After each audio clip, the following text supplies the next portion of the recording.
Hi friends, welcome back to Telugu tutorial tube. ఈరోజు మనం ఒక వీడియోని సినిమాటిక్గా ఎలా మార్చాలి అనేదాన్ని చూద్దాం అనమాట. ఇదేంటి అంటే ఇది చాలా ఓల్డ్ వీడియో, ఒక 10 years బ్యాక్ వీడియో అనమాట. ఇది చూడటానికి కూడా మీకు కలర్స్ అనేవి అంత వైబ్రెంట్గా లేవు. ఓకే, ఇప్పుడు నేను Ctrl+N ప్రెస్ చేసి న్యూ సీక్వెన్స్ అయితే తీసుకుంటున్నాను. ఓకే అన్నాను. దీనిలో ఉన్న వీడియోని మాత్రమే నేను డ్రాగ్ చేసి పెట్టుకుంటున్నాను. ఓకే, డ్రాగ్ చేసిన తర్వాత ఇక్కడ చూడండి, నేను ప్లే చేసి ఓకే ఇక్కడ రైట్ క్లిక్ చేసుకొని ముందు స్కేల్ టు ఫ్రేమ్ సైజ్ చేసుకోండి. ఓకే, చూడండి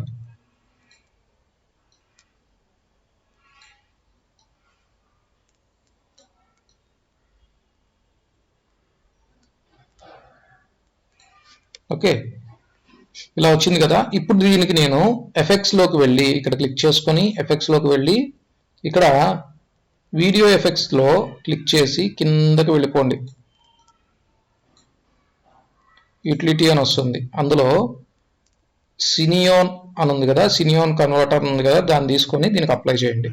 చూడండి, ఇది ఇంకొంచెం షేడింగ్ అయితే ఇచ్చేసేసింది, అంత బాగోలేదు చూడటానికి కూడా. ఇప్పుడు మీరు ఏం చేస్తారంటే ఇక్కడికి వెళ్ళిపోయి ఎఫెక్ట్ కంట్రోల్స్లో ఇక్కడ చూడండి, ఇక్కడ కన్వర్షన్ టైప్ అని ఉంది కదా, అందులో లాక్ టు లీనియర్ అని ఉంది, దాన్ని లీనియర్ టు లాక్ చేయండి ఒక్కసారి.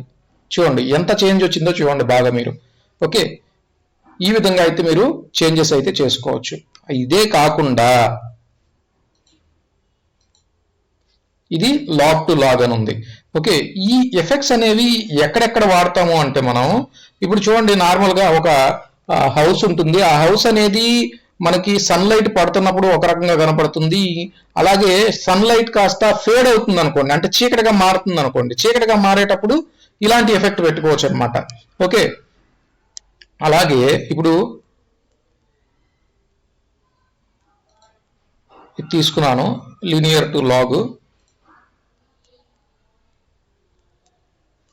ఓకే, లీనియర్ టు లాగ్ తీసుకొని ఇక్కడ చూడండి 10-bit బ్లాక్ పాయింట్ అని ఉంది కదా, దాన్ని అడ్జస్ట్ చేయండి. మీకు లిటిల్ బిట్ ఎక్కువ కనపడదు, మీకు అందులో లిటిల్ బిట్ మాత్రమే చేంజ్ అవుతుంది.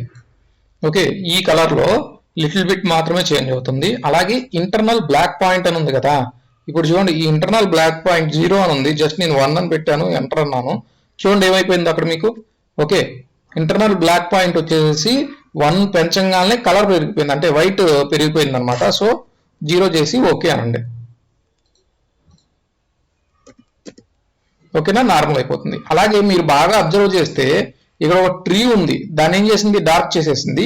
ఏదైతే మనకి గ్రీనరీగా ఉందో, అంటే హైలైట్ ఏదైతే ఉందో దాన్ని బాగా హైలైట్ చేసింది, డార్క్ ఏదైతే ఉందో దాన్ని బాగా డార్క్ చేసేసింది. ఓకే, అలాగే ఇక్కడ చూడండి 10-bit వైట్ పాయింట్, ఇందాక మనం చూసాం కదా చీకటిగా ఉన్నప్పుడు ఎలా వస్తుంది అనేది. చూడండి ఇది కొంచెం కొంచెం చీకటిగా మారుతుంది నాకు ఈ అనేది చేసుకోవాలనుకోండి, మీరు దీన్ని యానిమేట్ చేసుకోవచ్చు అనమాట. ఓకేనా, ఇక్కడ టోగిల్కి ఆన్ చేసుకొని కొంచెం ఎండగా ఉన్నప్పుడు ఎలా ఉంటుంది, ఓకే ఇంకొంచెం పక్కకి సన్లైట్ పోతున్నప్పుడు ఎలా ఉంటుంది, ఇంకొంచెం బాగా డార్క్ అవుతున్నప్పుడు ఎలా ఉంటుంది అనేది యానిమేట్ చేసుకోవచ్చు ఇక్కడ మీరు. అలాగే ఇంటర్నల్ వైట్ అని ఉంది, ఇక్కడ చూడండి ఇది 1 ఉంది కదా, దీన్ని 0 చేస్తున్నాను, ఓకే అన్నాను, ఏమైంది వైట్ కాస్త బ్లాక్ అయిపోయింది. ఓకే, ఇలా చేసుకోవచ్చు అనమాట. అలాగే నెక్స్ట్ ఇక్కడ చూడండి గామా అని కనపడుతుంది కదా, అబ్జర్వ్ చేయండి, ఇది కూడా మీకు డార్క్గా ఉంది, చీకటిగా ఉంది. ఈ కొంచెం పెంచుకోవాలి బ్రైట్నెస్, అంటే అక్కడ ఉన్న ఆబ్జెక్ట్ అనేది నాకు కనపడాలి చీకట్లో కూడా అనుకున్నప్పుడు. చూడండి ఈ గామాని పెంచుకొని తగ్గించుకొని చేసుకోవచ్చు అనమాట. చూడండి ఇది బాగా డార్క్ అయిపోతున్నట్టు చూపిస్తుంది గామా. ఓకేనా, అలాగే హైలైట్ రోల్ ఆఫ్, ఇది ఎక్కడ కనపడుతుందంటే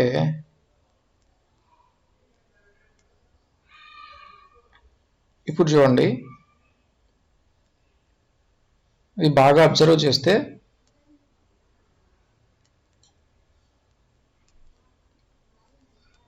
ఇక్కడ ఎక్కడైతే హైలైట్స్ ఉంటాయో ఆ హైలైట్స్లో మాత్రమే చేంజెస్ చేస్తుంది ఇది.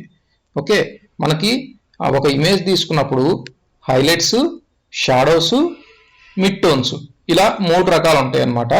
సో వాటిలో ఇది మనకి హైలైట్ రోల్ ఆఫ్ అనమాట, అంటే హైలైట్స్ని మాత్రమే చేంజెస్ చేస్తుంది.